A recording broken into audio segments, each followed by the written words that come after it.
Bien, mis amigos y hermanos, seguimos en el estudio fascinante sobre la hermosa parábola del samaritano, o como la iglesia le ha llamado, el buen samaritano.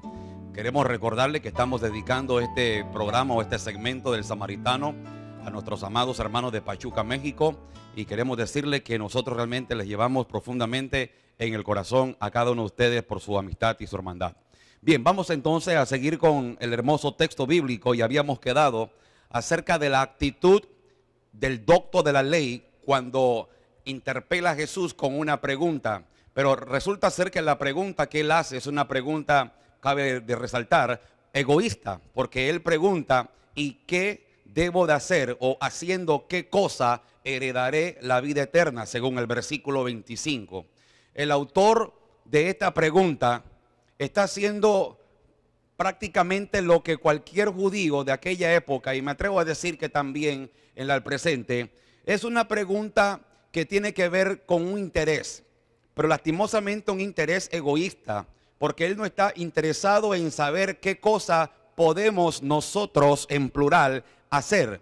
Él le interesa saber qué él puede hacer. Entonces la pregunta realmente es muy subjetiva, es egoísta, y él únicamente está interesado en su salvación. Lo otro interesante, que es muy propio de la cultura hebrea, es creer que el cumplir con los misbot, con los mandamientos, cumplir y haciendo cosas, él podía heredar la vida eterna. Es lo que él ha recibido. Ahora Jesús le va a enseñar a él el secreto que va a ser descubierto en la vida de una persona pagana o un irreligioso, como es el samaritano, quien sí encuentra la esencia de lo que es la vida eterna.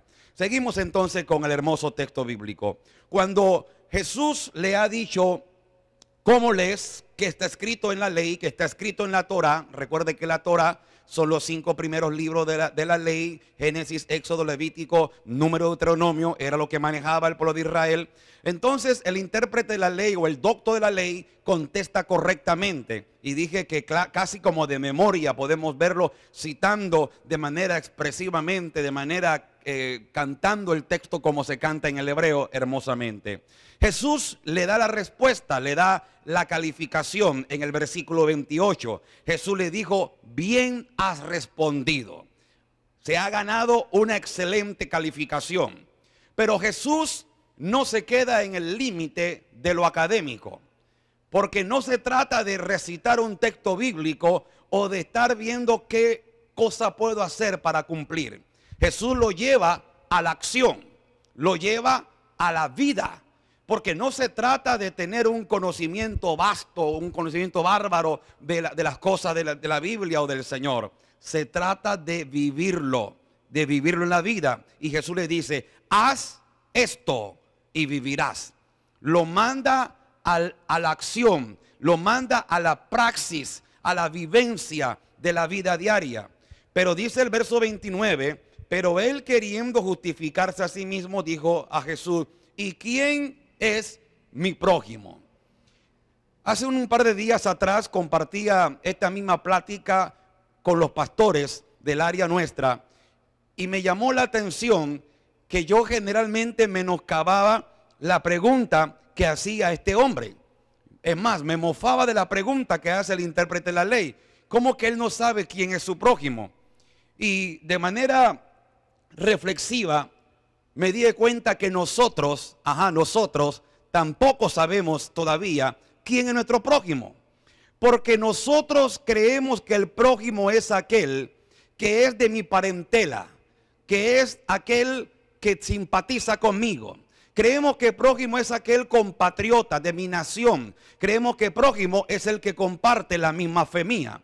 Jesús va a rebasar, va a sobrepasar fronteras de toda etnia, de toda cultura, de toda actitud legalista que podemos nosotros, los expertos en religión, los expertos en la casuística espiritual. Y Jesús va a enseñarnos que prójimo es todo aquel que nos rodea. Porque la pregunta que hace este hombre es correcta, porque él sabe, según la ley, según Éxodo, el libro de Shemot, capítulo 20, que el prójimo es el compatriota, el israelí, pero el extranjero no era compatriota. Dentro de la tradición de los escritos de los esenios, para ser más específicamente, en la comunidad de Qumran, se encontraron documentos donde la comunidad Qumran se trataban como hermanos, se trataban con esa filiación de fraternidad y de convivencia. Ellos se sentían hermanos, ellos colaboraban como hermanos, vivían como hermanos, compartían las cosas como hermanos. Pero dentro de esos escritos, escuche esto, para ellos todo el que no pertenecía a la comunidad de Qumran podían odiar al otro. Eso es la pregunta que hace el intérprete de la ley.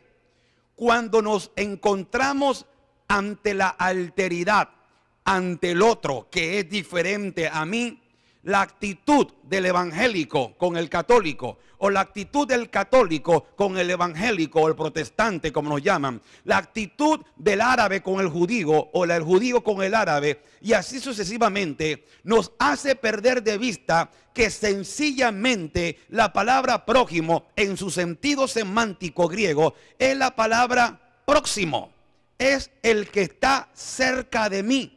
El prójimo no es el que está distante, el prójimo no es el que está de lejos, prójimo es el que me rodea, indistintamente si comparte o no mi fe. Ese es el hermoso desafío y dilema que Jesús va a enfrentar contra los doctos de la ley, incluso contra nosotros como evangélico o protestante o como católico, o usted la profesión de fe que usted tenga. ¿Por qué? Nosotros tenemos la misma actitud de este hombre. La actitud de escoger a quien yo voy a amar. La actitud de escoger cuál es el perfil, el rostro, cuál es la identidad del otro para yo ayudarle, para yo aconsejarle, para yo darle de repente algo de lo que me sobra. Gracias al Señor Jesucristo que Él no cae en definiciones como nosotros. Porque cuando Él hace la pregunta categórica, bueno, descríbeme quién es mi prójimo. El judío, el que va a la sinagoga, el que va al templo, el que comparte la fe igual que yo. Jesús no se deja atrapar en temas de definiciones, sino que Jesús va a explicar a través de la parábola qué es un prójimo. Y por eso es que encontramos este hermoso texto tan precioso que nos desafía y que rebasa nuestras actitudes. Uno, el samaritano primeramente no es judío. El samaritano pertenecía a una etnia prácticamente odiada, según la Biblia, según el Evangelio de Juan, en el capítulo 4, en el capítulo 8, se encuentra que judíos y samaritanos no se llevaban. Porque recordemos que en el año 722, cuando el reino del norte, las 10 tribus, fueron invadidas por los asirios llevaron cautivo a todas aquellas tribus y metieron gente extranjera, gente de todas las naciones, y llegaron prácticamente a vulgarizar aquellas tierras y paganizar la tierra de Israel, trayendo prácticamente una mezcla de filosofías, de religiones, que llegaron los judíos del sur, o sea, el pueblo de Israel del sur, llegaron a mirar a los del norte, que ya no eran judíos, a verlos como gente extraña y pagana.